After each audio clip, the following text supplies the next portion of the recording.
আওয়ামী লীগ সরকারের পতনের পর পদত্যাগের হিড়িক পড়ে গেছে বিভিন্ন সংস্থায়। কম বেশি বেশিরভাগ প্রতিষ্ঠানে এসেছে রদবদল। তারই জের ধরে এবার দেশের ক্রিকেট বোর্ডে সংস্কারের দাবি এসেছে ক্রীড়াপ্রেমী ও ক্রীড়া মহল থেকে। সকালে মিরপুর শেরেবাংলা স্টেডিয়ামে বাংলাদেশ ক্রীড়া উন্নয়ন পরিষদ নামক এক সংগঠন বিসিবির সংস্কারের দাবিতে এক প্রতিবাদ সভার আয়োজন করে। সেখানে বোর্ড সভাপতি নাজমুল হাসান পাপন সহ বর্তমান পরিচালনা পর্ষদের পরিচালকদের পদত্যাগের দাবি তোলা হয়। এ সভায় উপস্থিত ছিলেন বিএনপির ক্রীড়া বিষয়ক সম্পাদক ও জাতীয় ফুটবল দলের সাবেক অধিনায়ক আমিনুল হক। এই সময় তিনি আওয়ামী লীগ সরকার দলীয়করণ করে বাংলাদেশের খেলাধুলা ধ্বংস করে দিয়েছে বলে মন্তব্য করেন। এই ক্রিকেট বোর্ডের পদত্যাগের দাবিতে আমরা আমাদের বাংলাদেশের একজন নাগরিক হিসেবে, একজন ক্রিকেট বা কিংবা একজন স্পোর্টস সংগঠক হিসেবে আমাদের যে দাবিটা সেটা হচ্ছে যে আমরা দেখেছি গত 17 বছর এই স্বৈরাচার সরকার বাংলাদেশের স্পোর্টসে দলীয়করণ এবং রাজনৈতিকরণের মাধ্যমে বাংলাদেশের স্পোর্টসকে ধ্বংস করে ফেলেছে এবং দুর্নীতির একটি আঁকড়া বানিয়ে ফেলেছে।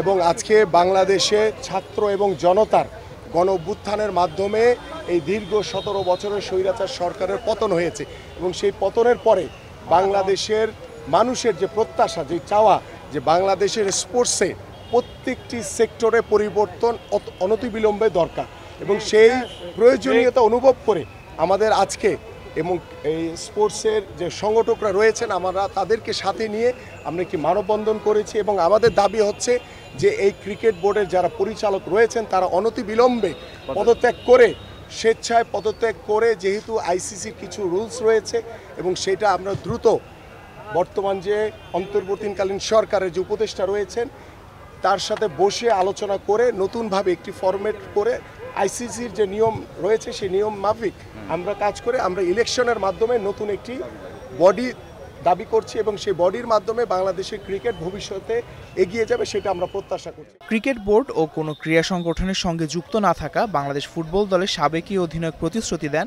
ভবিষ্যতে ক্রীড়াকে রাজনীতিমুক্ত রাখা হবে। ওয়াদা করছি বাংলাদেশে ভবিষ্যতে কোনো ক্রিকেট বোর্ড বলেন, কোনো ফেডারেশন বলেন, কোথাও কোনো রাজনীতিকরণ, দলীয়করণ করা হবে না। এই সময় বিক্ষোভকারীরা বিসিবির বিরুদ্ধে নানা অভিযোগ তুলে ধরেন। এখানে এসেছি কোনো ধরনের রাজনৈতিক ব্যানারে না, আমরা সাধারণ ক্রিকেট সমর্থক। আমাদের সাথে অনেক ক্রিকেটার আছে যারা এজ লেভেল ক্রিকেট খেলে এবং যারা ক্রিকেটকে ভালোবাসে, ক্রিকেট যাদের ধ্যান জ্ঞান। আমরা এসেছি ক্রিকেট সংস্কারের দাবিতে। আমরা সংস্কার চাই। আমরা আসলে স্পেসিফিক কারো পদত্যাগের দাবিতে আসিনি, কাউকে ক্রিকেট বোর্ড থেকে হটানোর জন্য আসিনি। আমরা ক্রিকেটকে ভালোবাসি। ক্রিকেটের যে সেক্টরগুলোতে পরিবর্তন হলে আমাদের ক্রিকেটটা বিশ্ব দরবারে সমুন্নত হবে, সেই পরিবর্তনগুলোর দাবিতে আমাদের এখানে আসা বা আমাদের অবস্থান নেওয়া। কি কি পরিবর্তন চাচ্ছেন? পরিবর্তনের মধ্যে দেখেন যে আমাদের পাইপলাইন কিন্তু একদম ধ্বংসপ্রায়। আমাদের পাইপলাইন নাই। 20 জন 25 জন ক্রিকেটার, তারাই ন্যাশনাল টিমে খেলছে, তারাই এইচপিতে থাকছে, তারাই বাংলাদেশ টাইগার্সে থাকছে, তারাই বাংলাদেশ এ টিমের হয়ে ট্যুর করছে। মূলত ন্যাশনাল টিম যেটা থাকবে, ন্যাশনাল টিমের মতো থাকবে। এ টিম আলাদা ব্যাকআপ টিম হিসাবে থাকবে। এইচপি টিম যারা তরুণ ক্রিকেটার আছে, আন্ডার এজ যারা আছে, তাদেরকে নিয়ে এইচপি বা ইমার্জিং টিম গঠিত হবে। আমরা সত্যি বলতে যারা এখন ক্রিকেট বোর্ডে আছে তাদের মধ্যেও কিন্তু ভালো কিছু কর্মকর্তা আছেন, কিন্তু তারা কিন্তু খারাপের পরিমাণটা এত বেড়ে গেছে যে ভালোরা সেই ভালো কাজটা করার সাহস পাচ্ছে না। আমরা চাই তাদের চিহ্নিত করে দ্রুত তাদের ক্রিকেট বোর্ড থেকে সরানো হোক।